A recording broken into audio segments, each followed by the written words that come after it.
Sebelum saya mulai, mau pantun nggak? Mau.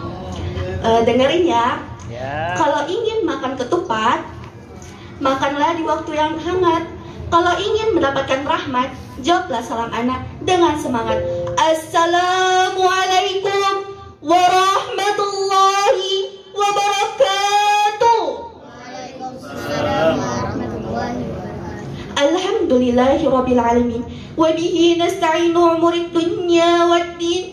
Wassalatu wassalamu ala ashrafil anbiya wa mursalin Sayyidina Muhammadin wa ala alihi wa ashabihi ajma'in. Amma ba'du.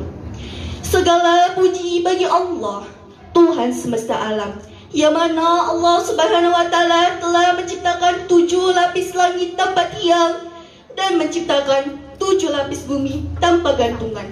Dan kita umat Nabi Muhammad SAW penuh padanya.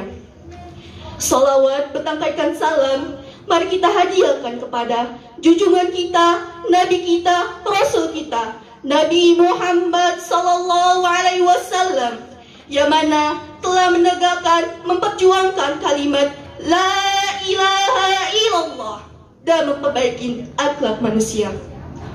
Yang saya hormatin Kepala Yayasan Tafizul Quran Al-Fawad, yang saya hormatin Ustadz wal Ustazah, yang saya hormatin Dewan Juri sekalian yang dimuliakan Allah Subhanahu wa ta'ala, dan serta hadirin wal hadirat yang dirahmati Allah Subhanahu wa ta'ala.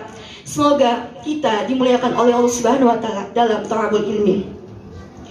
Pada kesempatan kali ini saya ingin menyampaikan sebuah ceramah saya yang berjudul tentang 2 dimensi Al-Quran, antara syafaat dan laknat. Saudara-saudaraku yang dirahmati Allah Subhanahu wa ta'ala, Al-Quran adalah kitab suci Allah Subhanahu wa ta'ala yang sangat istimewa. Salah satu keistimewaannya ialah Al-Quran dapat memberi syafaat kepada pembacanya. Karena itu Nabi Muhammad SAW kita dan menganjurkan kita untuk memperbanyak membaca Al-Quran.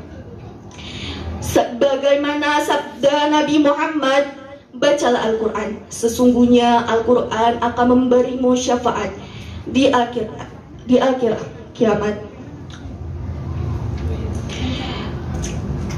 Kemudian di samping itu, Syekh Abdul Aziz berpesan terkaitnya interaksi kita untuk memiliki interaksi yang intens dengan Al-Quran. Beliau berkata dalam hadis Nabi Muhammad, datanglah seorang Al-Quran pada hari kiamat yang menyerupai seorang laki-laki yang berwajah pucat namun kelelahan. Dia berkata, apakah Anda mengenali saya? Al-Quran menjawab, saya tidak mengenal Anda. Dia berkata, apakah Anda mengenali saya? Al-Quran menjawab, saya tidak mengenal Anda.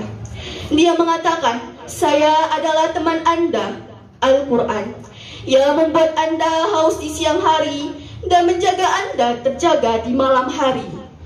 Kemudian di tangan kanannya terdapat kekayaan dan di tangan kirinya terdapat keabadian, serta ia diberi mahkota yang mulia dan kedua orang tuanya diberi pakaian serta perhiasan yang mulia.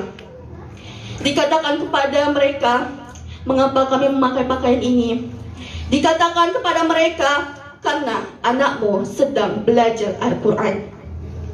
2 hadis tersebut dapat kita pahami bahwa Al-Quran itu dapat kita miliki dan Al-Quran itu memang nyata adanya. Kemudian, namun meskipun itu demikian, di dalam untuk mendapatkan syafaat Al-Quran, kita harus memiliki hati yang terikat kuat dengan Al-Quran. Namun, jika seseorang itu abai dengan Al-Quran, maka ia akan menjadi penggugat yang akan diazab oleh Allah Subhanahu wa ta'ala. Dari Ibnu Hibban mengatakan, Al-Quran akan sebagai syafaat dan dimintakan syafaat. Barang siapa yang mengamalkan isi kandungan Al-Quran, maka ia akan dimasukkan ke dalam syurganya Allah Subhanahu wa ta'ala. Dan barang siapa yang tidak ingin mengamalkan isi kandungannya, tidak menginginkan ajaran-ajarannya, maka dia akan dimasukkan ke dalam api nerakanya Allah Subhanahu wa taala. Nabi sallallahu alaihi wasallam bersabda, "Wal Qur'anu hujjatul laka wa 'alaika." Al-Qur'an dapat manfaat padamu dan juga dapat mencelakaimu. Syekh Ibrahim Ad-Dasuki mengatakan, wahai para penghafal Al-Quran, jangan kau bangga dengan hafalanmu, sehingga kau sudah mengetahui apakah kau sudah mengamalkannya atau belum. Hadiri wal hadirat, saya mengajak kita semua untuk lebih melevelkan ketakwaan kita terhadap Al-Quran. Hadiri wal hadirat yang dirahmati Allah Subhanahu wa taala. Dari Sayyidina Utsman bin Affan radhiyallahu anhu berkata, jika hatimu bersih dan suci, maka engkau tidak akan puas terhadap kata-kata Tuhanmu. Sebagaimana beliau telah menghatamkan Al-Quran dalam satu rakaat Qiyamul Lail. Karena kecintaannya terhadap Al-Quran. Hadiri wal hadirat yang dirahmati Allah Subhanahu wa taala. Alhamdulillah, Masya Allah, begitu maha pemurahnya Allah di balik setiap perintahnya. Allah, namun ancaman-ancamannya membuat kita sadar bahwa laknat itu jatuh ke atas orang zalimun nafsi terhadap diri sendiri. Mudah-mudahan kita semua dapat mengamalkan isi ajaran Al-Quran. Berkata, yang jauh itu waktu, yang dekat itu hati, yang berat itu nafsu, yang besar itu amarah, yang mudah itu berbuat dosa, dan yang indah itu adalah saling memaafkan. Apabila ada kata yang salah, saya mohon maaf dan mohon ampun kepada Allah Subhanahu wa taala. Sekian dari saya, wabillahi taufiq wal hidayah.